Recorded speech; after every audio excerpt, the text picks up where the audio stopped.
Antoni, menarik. 2024 ini kan masih dikatakan sebagai tahun yang penuh tantangan begitu ya, dan juga tentunya ketidakpastian. Lalu bagaimana perusahaan ini memandang tahun ini serta kinerja bisnis dalam, kalau kita lihat setengah tahun terakhir begitu ya? Oke, mungkin saya boleh share izin sedikit dari pengalaman perusahaan kami ya. Kalau di kuartal 1 seperti tadi dikatakan juga Mbak Safira share, memang betul bahwa perkembangan itu bisa dikatakan cukup flat. Mengingat di kuartal pertama dipenuhi dengan mungkin sedikit kecemasan ya, acara-acara besar, pesta pora politik dan lain-lain ya. Nah dari situ, namun justru pendapat saya melihat bahwa itu suatu kesempatan yang luar biasa.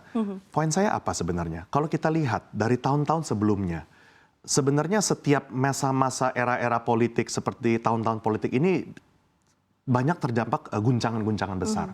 Namun kalau kita lihat pada kuartal 1, guncangan yang mungkin ditakuti ya akan begitu besar sebenarnya tidak separah yang dipikirkan, dibayangkan. Bisa dikatakan bahwa banyak perhotelan juga menutup tahun 2023 dengan record breaking occupancy. Padahal itu beberapa bulan, 1-2 bulan sebelum pesta politik itu terjadi. Jadi bisa dikatakan sebenarnya yes, benar sekali ada mungkin sedikit kecemasan, namun sebenarnya tidak separah yang banyak pikirkan. Banyak orang pikirkan. Dan tadi benar sekali dikatakan bahwa kuartal 2 sudah dipenuhi dengan lompatan occupancy maupun demand yang cukup tinggi. Kalau saya boleh katakan sebenarnya ini bukan hanya tren yang kita lihat di Indonesia sebenarnya. Bahkan seluruh dunia kalau tidak salah ada beberapa belas atau puluh negara lain yang juga melalui satu proses pesta politik ya di negara-negara lain juga. Namun bisa dikatakan juga kita banyak berita mendengar beberapa bulan terakhir ini tentang overtourism. Jadi mentalitas YOLO ini memang sejak pandemi ini memang benar sekali demand untuk hotel itu menjadi meningkat sebenarnya ya.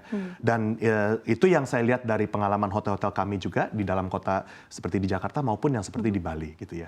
Jadi memang saya melihat gitu ya, ada concern mengenai mungkin beban daya beli dan lain-lain. Namun spending untuk travel juga cukup tinggi sebenarnya. Masih ada sebenarnya ya? Dari pengalaman kami, ya itu ya observasi kami demikian. Menurut data Colliers Indonesia begitu ya, sebagai penyedia jasa properti komersial, menyebut pengembang memang sudah mulai percaya diri begitu ya untuk merilis proyek-proyek properti baru, khususnya pada tahun 2024. Namun kalau misalkan kita lihat berdasarkan data kuartal pertama tahun ini, Pak Antoni, dari Januari hingga Maret, sektor properti apartemen tentunya ya, ini belum membuahkan hasil sesuai harapan. Seperti apa Anda melihat dari dinamika ini atau tren yang terjadi saat ini? Oke, jadi memang kalau menurut observasi kami ya sebagai perusahaan, memang bisa dikatakan sektor high rise ya, high rise apartemen ini sedang melalui satu masa-masa di mana kalau kita lihat rekam jejak beberapa proyek-proyek high rise 5 tahun silam sebenarnya itu dipenuhi dengan mungkin sedikit kebimbangan juga ya. Di mana tidak sedikit proyek-proyek yang mungkin di-launch oleh beberapa property developer namun tak kunjung dibangun maupun selesai. Nah, jadi ini memang yang mungkin kalau saya bisa pandangan saya ada sedikit crisis of confidence juga mengenai proyek-proyek yang dikatakan apartemen high rise ya. Jadi banyaklah yang dikatakan sudah bayar DP namun belum selesai seperti demikian.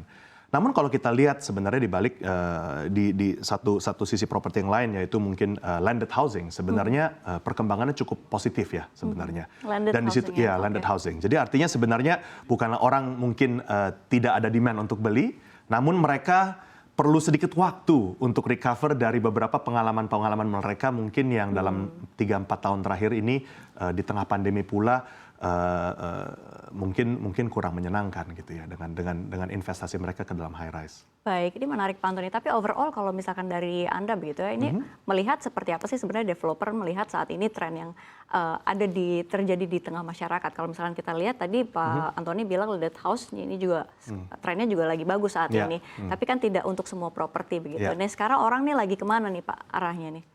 Lebih tertariknya lagi kemana nih untuk mengeluarkan uangnya untuk investasi atau mungkin untuk tempat tinggal?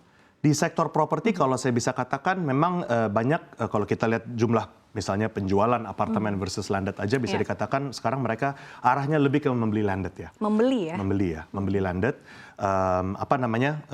Dan itu yang personally saya juga dan professionally saya lihat di market sekarang. Kalau misalnya saya sebagai developer, selalu saya selalu ada dua analisa. Satu, is it better for me to buy or to build? Nah, jadi kalau misalnya saya bisa melihat bahwa dengan adanya peluang-peluang beberapa developer yang mungkin perlu support dana dan lain-lain, dan sebegitu contohnya mengapa Indonesian Paradise Property mengakuisisi justru proyek apartemen high rise, karena berdasarkan perhitungan kami, ada satu titik di mana to acquire an existing project is actually cheaper than for me to build it dari kosong, dari bawah gitu ya.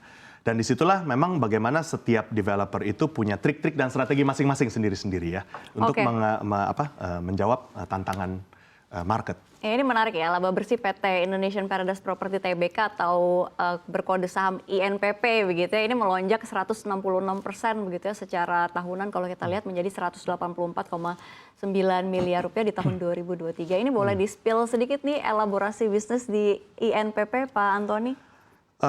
Kalau saya bisa katakan memang Paradise ini sekarang, Paradise INPP ini, Paradise Indonesia ini sedang dalam 110% growth mode. 110 bisa dikatakan 100% growth mode. Jadi apa maksudnya? Sebenarnya apapun perkembangan yang kita lihat di bisa dikatakan finansial dan buku Paradise ini sebenarnya adalah kerja keras perusahaan yang sudah dilakukan sejak 2-3 tahun lalu. Bisa dikatakan apabila saya membangun hotel, saya membangun mall, atau membangun apartemen, waktu yang saya butuhkan untuk membangun itu kan sebenarnya kira-kira 2-3 tahun. Dan revenue recognition yang terjadi di lini bisnis saya dari hotel dan mall dan maupun apartemen itu sangat back-ended. Artinya apa? Saya membangun mall mungkin dari tahun 2020, selesai 2023. Saya membangun, dan omsetnya mulai masuk dan profitabilitasnya mulai masuk di 2023. Saya membangun di tahun 2021, selesai di 2024.